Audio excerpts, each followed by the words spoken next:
আপনারা দেখছেন ঘাটাল বার্তা।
তাহলে আপনারা এখানে কি উদ্দেশ্যে এসেছেন? আমাদের উদ্দেশ্যটা মেন ছিল যে দুর্গাপুজোয় যত দুস্থ বাচ্চা কিছু যদি থাকে তাদেরকে আমরা বস্ত্রদান আর তাদের একবেলা খাবারের মাধ্যমে তাদেরকে কিছু খুশি দেওয়া বা আমাদের দিনটাও যাতে ভালোভাবে কাটুক ওদের সাথে, সেই উদ্দেশ্যে আমরা এসেছিলাম। আমরা 2018 থেকে এই উদ্যোগটা নিয়েছিলাম।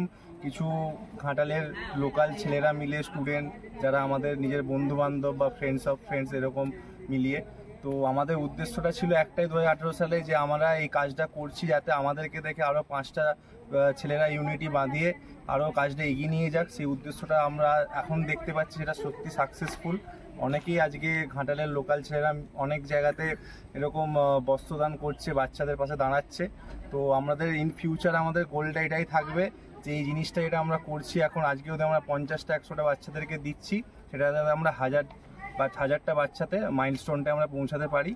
আর আমাদের এই টিমের তরফ থেকে একটাই মেসেজ আমি গোটা ইউথকে করতে চাই, যে অন্তত সব দিন না হলেও পুজোর সময় হোক বা একটা দিন যদি নিজেরা সবাই মিলে একটু ফাইন্যান্সিয়ালি, কেউ এখন স্ট্রং নয়, সে কেউ পড়াশুনো করছে, কেউ কোনো ট্রেনিং করছে, কেউ জব করছে কিন্তু স্যালারি কম, নিজেদের যতটা তাদের সামর্থ্য থাকে তারা সবাই মিলে এসে ছেলেদের পাশে দাঁড়াক, যতটা পারে। তাতে যদি 10টা ছেলেও খেতে পায় একদিন ভালোভাবে বা একটা জামা পরতে পারে, সেটা যাতে এই মেসেজটা যাতে তাদের কাছে পৌঁছে দেওয়া হয়, এটা আমি চাই।